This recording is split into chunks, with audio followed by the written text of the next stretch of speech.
Hoje vivemos aqui nessa terra, lutando pra sobreviver. Um lugar onde poucos têm muito e muitos têm ter o que comer.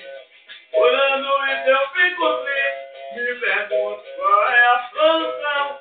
Tô feliz por ter a capoeira como forma de expressão. Capoeira é uma arte e a arte é obra de Deus. Essa terra eu não tenho muito, mas tudo que eu tenho por Deus que me deu. Essa terra eu não tenho muito, mas tudo que eu tenho por Deus que me deu. Eu tenho canário, cantador, berimbau, afinado e o cavalo chocão. E o caminho, a morena parceira que me deu seu amor e o moleque chorão. Ai meu Deus, quando eu parti, esse moreno andou. Ah meu filho, deixarei uma coisa de valor.